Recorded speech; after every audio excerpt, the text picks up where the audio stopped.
On passe tous par des situations qui sont hors de notre contrôle ou qui viennent nous challenger quand on parle d'objectifs à atteindre. Dans une société où tout le monde pointe vers l'extérieur pour trouver c'est qui le coupable de tous nos malheurs, tu as besoin d'être une personne qui se revire vers soi pour savoir qu'est-ce que toi tu veux faire réellement pour reprendre 100% le pouvoir sur ta vie. C'est pas en restant dans un état d'excusite et de victimite que les choses vont bouger. Tu peux avoir du succès dans ta vie personnelle, professionnelle et relationnelle si tu le veux vraiment. Être un leader consiste avant tout à savoir faire face à l'adversité et être en mesure de se relever pour continuer. Je m'appelle Christina Goulet, je suis une passionnée du potentiel humain et une joueuse de poker et j'ai appris que peu importe les cartes que tu as dans les mains, tu peux gagner. J'ai invité plusieurs personnes inspirantes pour venir te parler de leur parcours. Est-ce que tu utilises ton type de personnalité pour te servir comme leader? Nous le verrons ensemble au courant des épisodes. Alors, sois le genre de personne qui se dit que tant qu'à miser sur quelqu'un, mieux vaut miser sur soi. Sans plus tarder, je te laisse écouter l'épisode d'aujourd'hui.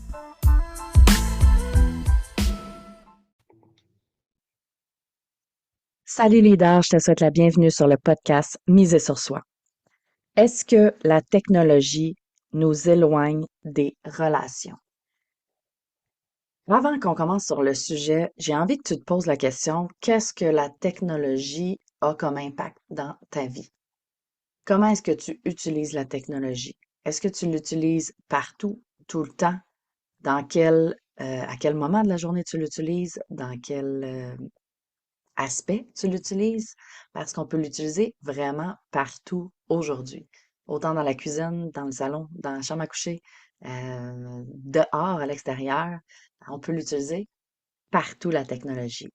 Est-ce que le fait d'amener la technologie chez soi nous éloigne des relations? C'est une question que je me suis fait poser souvent et c'est quelque chose qui revient souvent quand que je suis en coaching avec des clients, du fait que si je suis en coaching de couple, par exemple, que la technologie les éloigne. Si je suis en coaching d'affaires en entreprise, la technologie, ben, il y a certaines entreprises que la technologie, elle est ultra nécessaire. Donc, ceux qui ont de la difficulté à utiliser la technologie deviennent problématiques dans l'entreprise. Donc, tout dépendant où est-ce que tu es, ce que tu as envie d'en faire, ce que tu en fais, la technologie, ça peut t'aider à déterminer si ça devient problématique pour tes relations ou non. Tes relations de travail, tes relations à la maison, tes relations d'amitié, tes relations familiales, tes relations, quelles qu'elles soient. Même ta relation avec des inconnus. Parce que si tu es du genre à utiliser ton téléphone un petit peu partout, puis là, tu as les yeux braqués sur ton téléphone quand tu marches dans la rue, quelqu'un t'ouvre la porte d'un magasin, puis tu t'es fixé sur ton téléphone, puis que tu le vois pas, ou que tu le remercies pas, ou tu n'en tiens pas compte, ben ça a un impact sur les relations, quelles qu'elles soient, même si tu connais pas la personne. Parce que si la personne prend le temps de t'ouvrir la porte, ben dans ce cas-là, si tu n'en tiens pas compte, tu n'es pas en relation avec la personne. Fait que c'est là où est-ce que tu as à voir comment que j'utilise ma technologie à moi, à quel moment je l'utilise et est-ce qu'elle devient problématique pour mes relations. Parce qu'aujourd'hui, avoir la technologie, c'est pratiquement nécessaire. C'est pratiquement nécessaire parce qu'on est dans une ère technologique, on est dans une ère aussi d'intelligence artificielle, c'est que ça devient de plus en plus euh, incorporé dans notre quotidien, dans notre travail, tout dépendant de ce qu'on fait. Et euh, on est toutes, ou presque toutes, on a presque toutes un téléphone intelligent, un ordinateur, une télévision, et on utilise la technologie à tous les jours dans notre quotidien, dans nos relations. Puis parfois, oui, ça nous éloigne de nos relations. Ça nous éloigne de nos relations parce que la technologie en soi était à la base faite euh, pour aider à rapprocher les gens. OK, le téléphone pour pouvoir appeler des personnes qui sont loin, au lieu d'envoyer un messager puis que ça prenne des semaines et que finalement, pour avoir le retour du message, mais que ça prenne d'autres semaines pour avoir la réponse, ben dans ce cas-là, avec le téléphone, ça a rapproché les gens. Ça a permis d'avoir des nouvelles beaucoup plus rapidement, même si on est éloigné en termes de lieu. Euh, Ensuite, côté écriture, là, c'est les messages et tout ça, ça devient pratique parce que là, j'ai pas besoin d'appeler la personne, j'ai pas besoin de monopoliser, par exemple, un appel pour pouvoir discuter avec quelqu'un. Je peux envoyer des emails, je peux envoyer des messages textes, je peux envoyer peu importe, et des photos, etc. Et ça fait en sorte que ça permet de pouvoir discuter avec des gens qui ne sont pas physiquement avec nous. Donc, ça rapproche.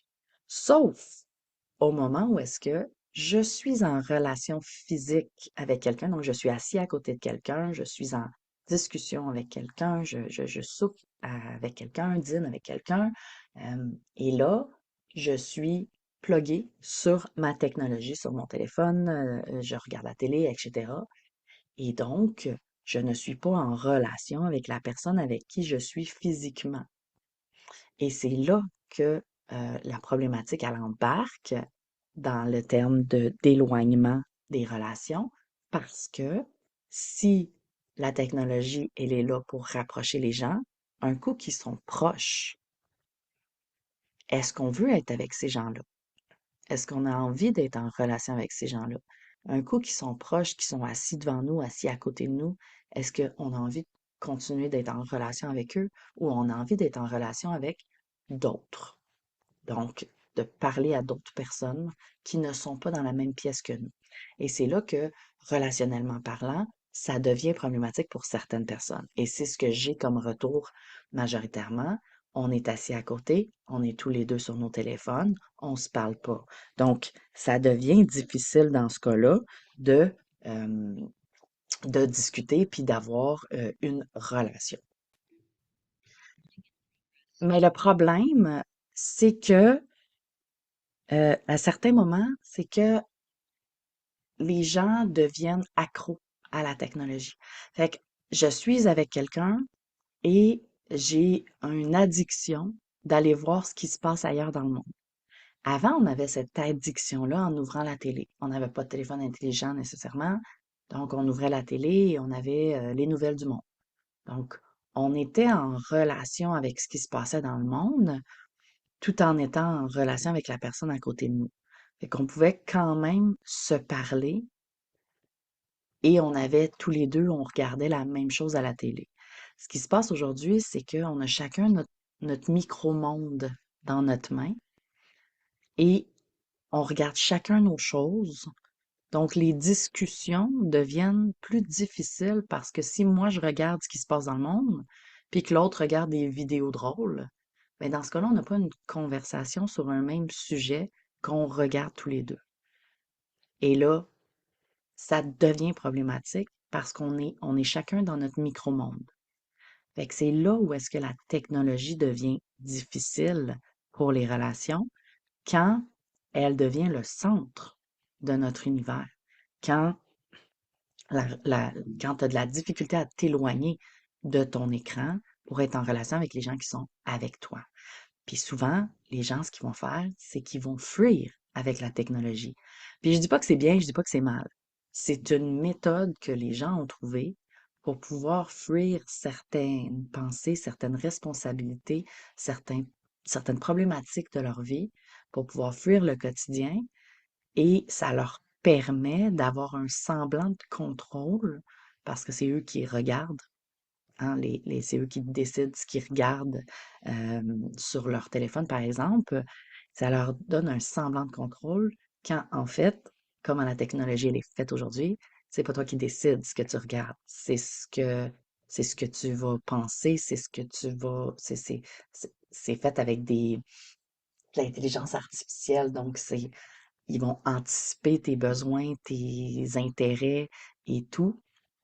Et ils vont te donner des publicités, des publications en lien avec tes intérêts, ce que tu t'es intéressé il y a pas longtemps, ce que tu as discuté avec des amis, peu importe.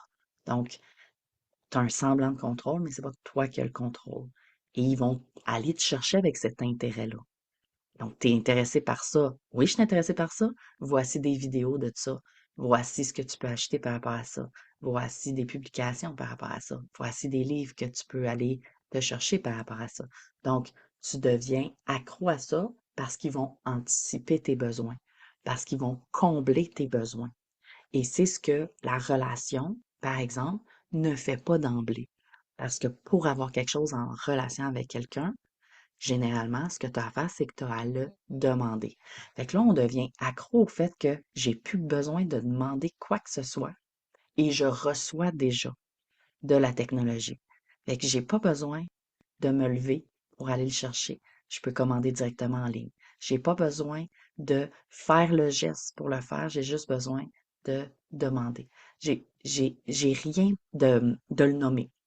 Par exemple, si on a un assistant virtuel avec nous. Donc, c'est là où est-ce que il faut pas entremêler les deux. Il faut pas entremêler la relation qu'on a avec un humain et la relation qu'on a avec la technologie. La technologie est là pour nous faciliter la vie ou pour nous aider à certains aspects, mais elle n'est pas là pour remplacer les relations. Ce qui est en train de se faire dans plusieurs familles. Donc, les gens sont plugués, tout simplement. Donc, les enfants sont sur leurs écrans, les parents sont sur leurs écrans. Quand les amis viennent à la maison, tout le monde est sur leurs écrans. Ils vont au restaurant, tout le monde est sur les écrans. Et donc, la relation humain à humain s'estompe de plus en plus. Puis là, quand on arrive qu'il n'y a plus de batterie sur le téléphone, il n'y a plus d'électricité, qu'est-ce qu'on se dit? On ne sait même plus quoi se dire. Fait que c'est là où est-ce que, oui, il y a un certain moment où est-ce que la technologie nous éloigne des relations quand on ne prend pas soin de ces relations-là, quand on ne prend pas conscience que, hey, ma vie est plus facile quand je suis sur ma technologie parce que ça anticipe tous mes besoins. J'ai pas besoin de le nommer. Avec mon conjoint, j'ai pas le choix de dire, tu sais, est-ce que je peux, nanana, avoir ça? Tu sais, j'aurais besoin de telle affaire. Fait que, avec la technologie, j'ai pas besoin de ça. J'y ai pensé, je n'ai discuté, j'ai fait des recherches sur mon téléphone et maintenant, tout est relié à mes besoins toutes les publications, toutes les publicités, le contenu que je reçois est relié à mes besoins. Donc, là, ça nous donne une fausse impression que nos besoins peuvent être comblés en claquant des doigts, sans rien demander, sans rien dire. Donc, que nos besoins peuvent être anticipés. Et ça, oui, certains besoins peuvent être anticipés, mais des besoins relationnels ne peuvent pas être anticipés. Ils ont à être demandés, ils ont à être négociés avec l'autre personne, ils ont à être relationnels. Donc, c'est là où est-ce que tu as à voir ta technologie à toi. Est-ce qu'elle brime tes relations? Est-ce qu'elle te donne une fausse impression sur les relations, que c'est difficile d'être en relation parce que je dois me nommer? Donc, on désapprend à se nommer, on désapprend à communiquer. Plus on a de technologie pour communiquer, moins on communique bien, moins on communique de manière adéquate en communication saine. Parce que des fois, ben, ça va dans les perceptions, dans les interprétations. J'ai reçu un message, je l'interprète de ma manière, je le lis de la manière que moi, je l'interprète. Il n'y a aucun emoji, aucune image reliée avec, donc je vais l'interpréter selon comment moi, je vais le lire, comment moi je feel, comment moi je me sens à ce moment-là, puis les mots que la personne va utiliser. Et c'est là que peut amener des difficultés relationnelles encore plus parce que là, je vais mésinterpréter et je vais répondre à ça avec ma perception, puis l'autre personne va le recevoir avec sa perception, et c'est là que des conflits peuvent éclater, puis que des bris de relations peuvent se faire, des éloignements de relations peuvent se faire. Fait que juste d'être vigilant face à la technologie, comment que je l'utilise, à quelle fréquence je l'utilise, et est-ce que je l'utilise quand je suis en relation? Est-ce que quand je suis en relation avec quelqu'un, je suis en relation avec cette personne-là? Est-ce que je suis en contact avec cette personne-là ou je suis toujours en attente d'avoir une seconde pour regarder si j'ai reçu des messages, c'est quoi les nouvelles tendances, qu'est-ce que je pourrais acheter sur les plateformes d'achat? Simplement de voir, OK, ben, quand je suis en relation, et quand on est en relation avec des gens, souvent on choisit d'être en relation avec ces gens-là. Souvent, je dis, hein, il y a des fois on est imposé, là. On est dans un cours, une classe, dans l'autobus, dans un magasin, on ne choisit pas d'être en relation nécessairement avec les personnes. Mais quand on choisit d'être en relation avec une personne, c'est là qu'on a à voir quel genre de relation que j'ai envie d'avoir. Comment j'ai envie d'être en relation avec cette personne-là? Comment j'ai envie que cette personne-là soit en relation avec moi? Est-ce que ça me convient qu'on soit dans la même pièce, mais pas en relation ensemble. Est-ce que ça me convient ou est-ce que ça me convient pas? Et si ça me convient pas, je peux pas m'attendre à ce que mes demandes non nommées vont être répondues. Donc, j'ai à faire le move, j'ai à faire le geste pour aller nommer. Dans un contexte entrepreneurial, dans ce cas-là, c'est à quel moment que les technologies sont acceptées, à quel moment elles ne sont pas acceptées. Pourquoi? Dans quel but? Parce qu'étant donné qu'on a une grosse tendance à être dans la technologie pour aller consulter peu importe quel contenu, ben dans ce cas-là, si on a besoin du focus de nos employés pour une réunion d'équipe, que tout le monde soit focus sur qu'est-ce que le leader dit, ben dans ce cas-là, on va avoir à cadrer les technologies à ce moment-là. Puis à d'autres moments dans la journée, ben dans ce cas-là, ça sera autre chose. Fait que c'est vraiment d'aller voir. On ne peut pas enlever les technologies aujourd'hui. On peut pas dire, c'est utopique de dire, OK, ben on enlève tout ça. C'est ridicule de dire on enlève tout ça. C'est une avancée qui nous aide à certains moments, dans certains domaines, sauf qu'il faut juste prendre conscience que les humains restent des humains, peu importe la technologie qui arrive à nous. Fait que si on veut être en relation avec un humain, on a à être relationnellement humain. Donc, tu peux m'écrire ce que tu en penses, si tu es d'accord avec moi, si tu n'es pas d'accord avec moi, comment toi tu vis la technologie. Pose-toi la question.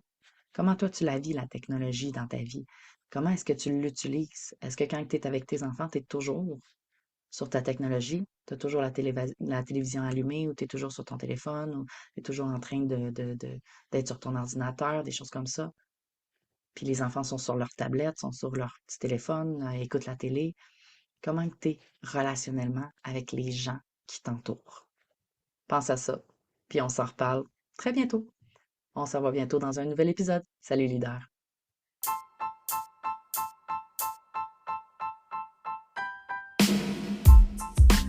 T'as aimé ce que tu viens d'entendre et tu es prêt à être all-in dans ta vie personnelle, professionnelle et relationnelle? Tu veux plus de ressources? Rends-toi au christinagoulet.com et rejoins ma communauté Facebook. Le lien est dans la description.